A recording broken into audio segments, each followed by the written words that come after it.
This book is actually a culmination of poetry that goes back many years. The way poetry is thought of today it's usually more narrative, more dark, complicated. The idea is that if it's obscure and you have to really work at it, it's a good poem.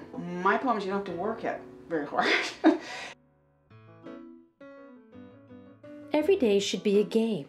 Who decided serious is as serious does, and we should live the shadows of shame as if we spread like seeping oil something of a stain? Let's lighten and play with the shards of light that speckle and dance like 50s linoleum or brilliant chance.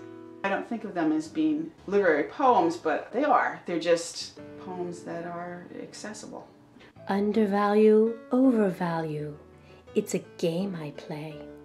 True value scares my thoughts away, scattering like chicks to tossed corn. Meaty things don't have to be complicated. You know, some of the most profound things are very simple. I wrote these without any self-consciousness at all. And I think of it as kind of like letting the dog into the yard, letting my mind out into the yard and letting it frolic and do whatever the hell it wants to do. Banging around in my head, whatever's there, that's what comes out. I was surprised that there was some profound thought there. When I read them, I said, oh, that's pretty interesting.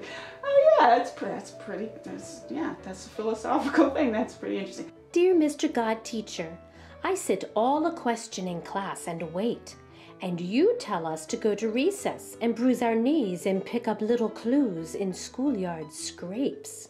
You know, really enjoyed illustrating in that kind of childish cartoon fashion. I was inspired by this doodle I had done of a baby looking at the world and the baby feeling like this is all is. Then I got the idea of viewing the poems as different aspects of ourselves, what the world means to us from different vantage points, such as, you know, ego or sin. Sin dances at the heart of things like a raging campfire. How we love to sway to its light, a pious distance from the lick and roar, raw of it.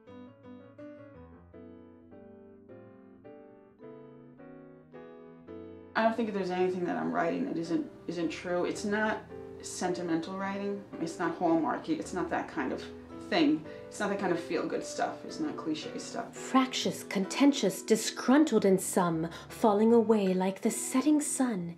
Hang on with a scurrilous grin. Aging minds go lean and trim, yearning to be young.